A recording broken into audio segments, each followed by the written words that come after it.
just do it as like a conversation. So thanks very much, Dr. Kundu, for helping us with this discussion. Talking about the GP pharmacy programme here, so can you sort of think back to when we started and what expectations you had for the programme? Sure. Well, we knew Rachel anyway. She was a pharmacist, sort of affiliate to the practice, but not in this role. So knowing her, I suppose my expectations were quite high actually, because I knew how well she worked anyway, and we had a lot of faith in her. So my expectations were that she would uplift the quality with which we provided the sort of pharmaceutical care of patients, looking at our prescribing, looking at sort of clinical data. I thought she would give us a lot of feedback and bring us up to speed with sort of latest guidelines and things. So I think that's where our expectations were based. And then on top of that, there was also the sort of clinical intervention side of things. And I thought that really was dependent on the actual individual practitioner. And so I didn't have that many expectations about that. I knew that we would make some progress, but I wasn't sure to what degree we would actually achieve. Okay, and so what do you think, kind of, with all the experience and knowledge we've got now, what do you think the benefits have been to sort of you as a GP and for the practice? Yeah, well, we've met formally about once a month for maybe 2 to 3 hours, and we've initially we had sort of loose sort of objectives to those things, tidying things up, trying to work out the new clinical system that she would be using.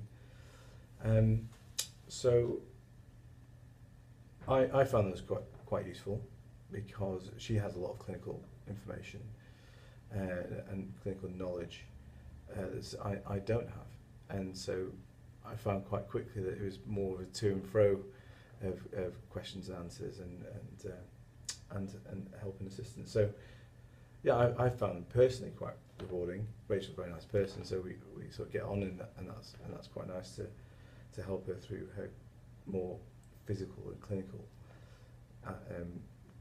queries. It's been fun. It's been quite challenging for me because she has progressed very quickly, so it's keeping up with her progress has been part of the issue from my point of view, but that's all good.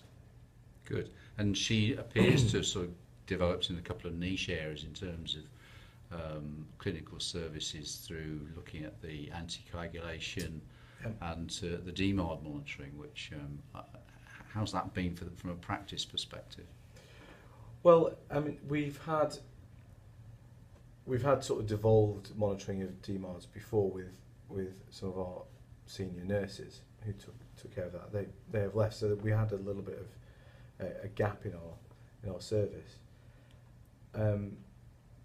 Rachel wasn't sort of brought on to provide that specifically, but it seemed like she had the skills to do that, and she does it very well. One of the things that we had to work on was the interpretation of blood results, and so we did some formal sessions around that. And I have to say that I think because of her almost scientific academic foundations within the pharmacy course, she actually absorbed that clinical confidence very, very quickly, because I think she has that academic background. That's quite difficult sometimes, especially when you've got those in-between ranges of blood test results that are not quite normal, but also safe, or maybe abnormal but expected, that kind of thing. So the grey areas, that's quite difficult to impart on people sometimes. But she actually came to be quite confident with us very quickly. Good, good. So do you think that having someone like Rachel in your team has enabled the practice to do other things, look in other areas at all, develop services, or develop areas of care that perhaps you felt could be improved?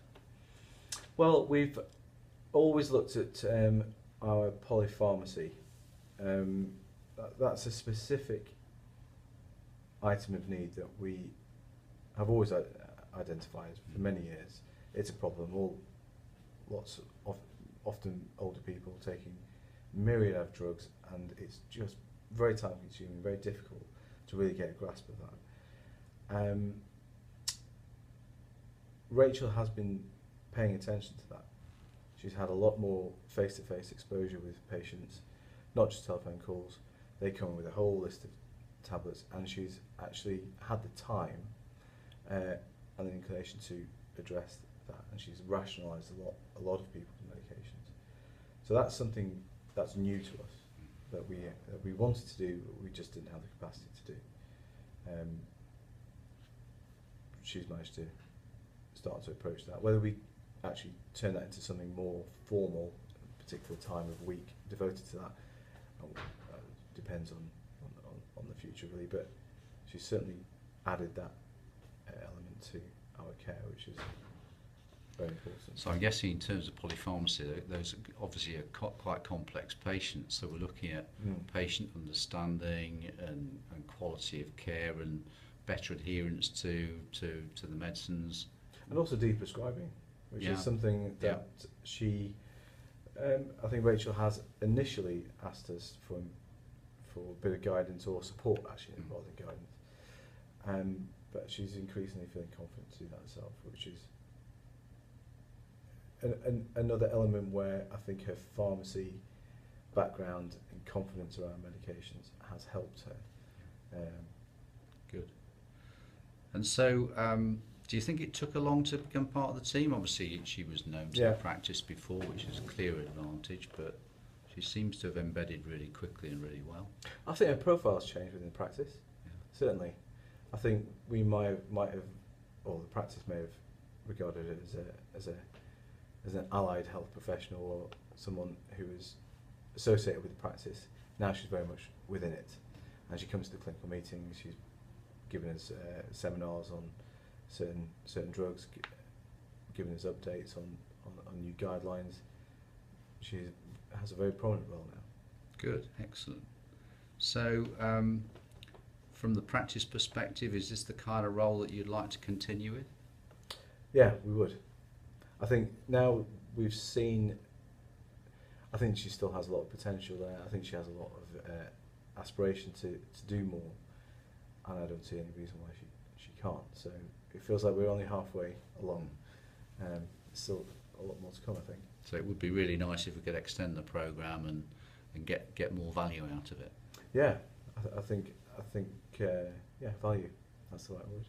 Great, good. So in relation to the whole programme, I mean, is there anything you want to add about Rachel's involvement and about the practice? I think we were a pilot scheme. We almost sort of worked out our own curriculum in a way. So I think that was maybe one of the initial challenges, to work out what we wanted to do, where we wanted to, or where she wanted to take herself, how much of